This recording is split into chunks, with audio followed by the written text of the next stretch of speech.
일본이 한국을 화이트리스트에서 배제하자 문재인 대통령이 한 말입니다. 일본이 2일 결국 한국을 화이트리스트에서 제외했습니다. 일본이 화이트리스트 국가에서 한국을 배제하면 1110여 개에 이르는 품목이 일본 수출 규제 영향권에 들게 됩니다. 일본은 수출을 금지하는 것이 아니라 개별화 과제로 바뀌는 것뿐이라고 했지만 지난 7월 수출 규제한 반도체 3가지 소재는 지금까지 단 한 건도 허가되지 않고 있습니다. 이것은 앞으로 일본이 자신들의 뜻대로 규제하겠다는 의도로밖에 볼 수 없습니다. 문재인 대통령은 대국민 담화에서 일본에 결코 물러서지 않겠다며 단호한 결의를 보여주었습니다. 비록 일본이 경제 강국이지만 우리 경제에 피해를 입히려 든다면 우리 역시 맞대응할 수 있는 방안들을 가지고 있다면서 가해자인 일본이 적반하장으로 오히려 큰소리치는 상황을 결코 좌시하지 않겠다고 말했습니다. 2일 오후 홍남기 부총리는 대응조치 첫 번째 카드를 선포했습니다. 우리도 일본을 백색 국가에서 제외하겠다는 것이었습니다. 한국도 일본의 화이트리스트와 같은 수출 통제 제도를 운용하고 있습니다. 4대 국제 수출 통제 체제에 모두 가입한 29개 국가로 일본을 비롯한 미국, 캐나다, 영국, 프랑스, 독일 등이 포함되어 있습니다. 이들에게는 기업의 종류와 관계없이 서류 면제, 처리기한 단축 등 심사 간소화 혜택을 부여하고 있습니다. 일본의 화이트리스트 제외에 대응한 우리 정부의 맞대응 카드는 일본 방사능이었습니다. 2011년 발생한 동일본 대지진 이후 후쿠시마를 중심으로 한 방사능 문제는 일본의 아킬레스건입니다. 정부는 방사능 관련 안전조치를 강화하는 차원에서 일본의 관광, 식품 폐기물 등의 안전조치를 강화한다는 계획을 밝힌 것입니다.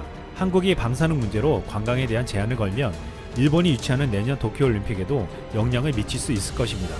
단계별로 대응하겠다는 정부는 메모리 반도체도 수출을 규제할 수 있습니다.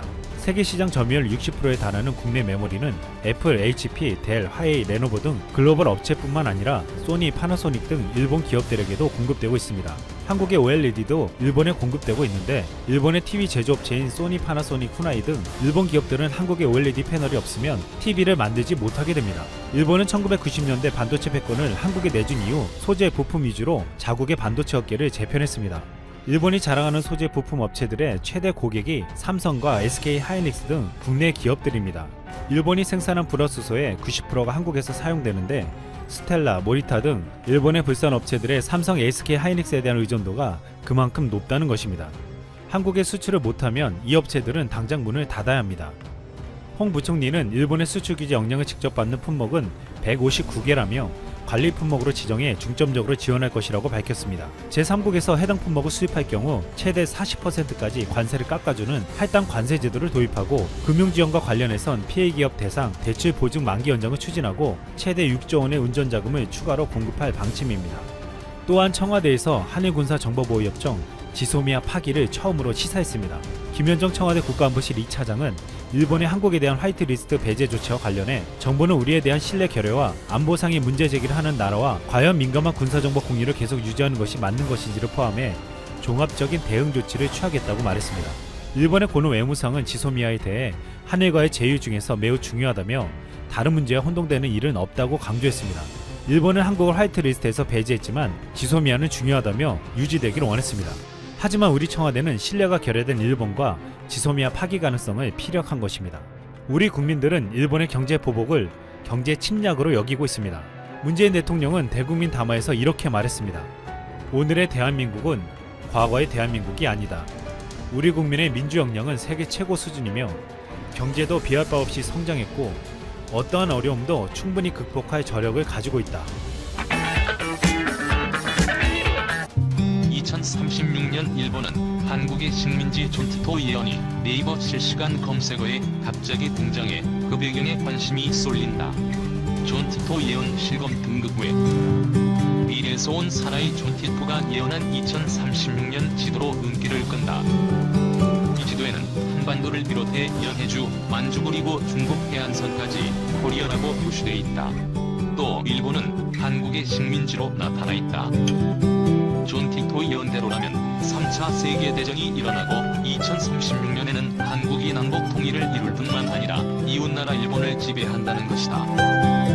사진을 본 네티즌들은 믿을 수 없는 예언이지만 기분은 좋다, 말도 안 된다, 3차 세계대전 일어나면 다 죽을 텐데 등 다양한 반응을 보였다.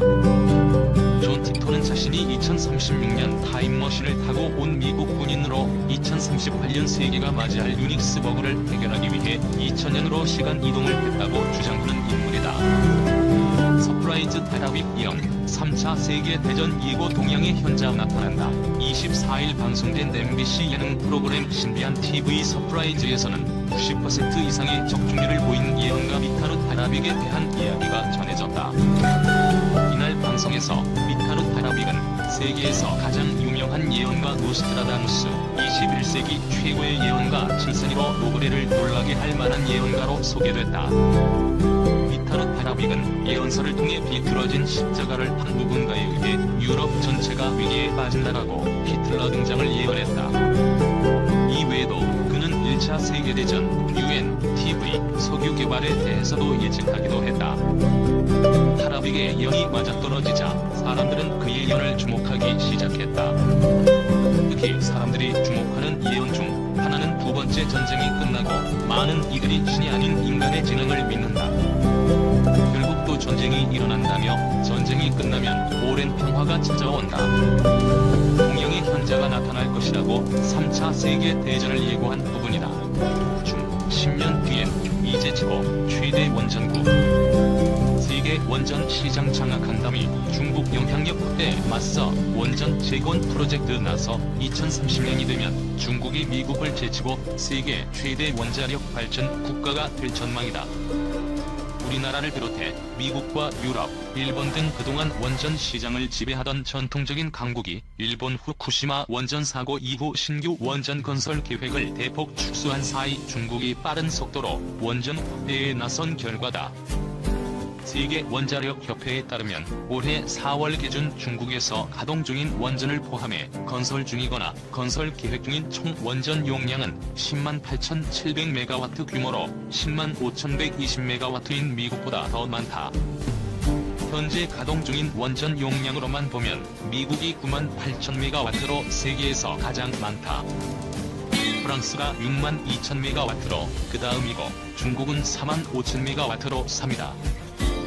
하지만 미국은 해체 예정인 원전을 대체할 신규 원전 계획이 많이 수립돼 있지 않아 시간이 지날수록 중국의 발전 용량이 미국을 앞지를 것으로 보인다. 중국은 원전을 가동한 지 불과 30년밖에 되지 않은 원전 신흥국이지만 현재 11개 신규 원전을 건설 중인데다 건설을 계획하고 있는 원전만 40기에 이른다.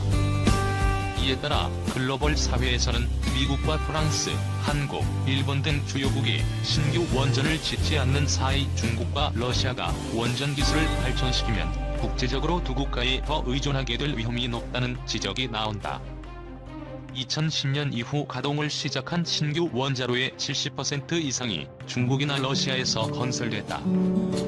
실제로 중국은 빠르게 증가하는 전력 수요에 대응해 국내 원전 건설 프로젝트를 확대하는 가운데 아시아, 아프리카 등 개발도상국에 원전 사업을 수주하고 관련 장비를 판매하고 있다.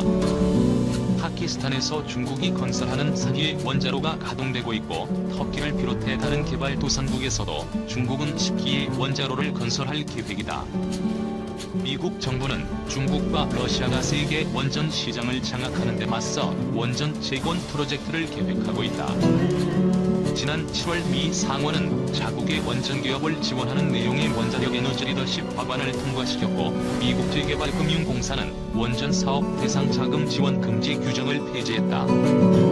댄 브루예트 미국 에너지부 장관은 최근 원자력 전문 매체 WNN에 쓴 기고에서 과거 미국은 원전 기술 분야에서 세계적인 리더였지만 지난 수십 년간 공격적으로 움직이는 중국, 러시아 등 경쟁국에 이 자리를 내줬다. 미국 정부는 원전 리더십을 회복하기 위한 전략으로 원전 원료인 우라늄 채굴부터 원전 사이클 전반의 실행 계획을 재건하고 연구 개발 투자를 확대해 차세대 원전 기술을 확보하고 원전 수출을 적극적으로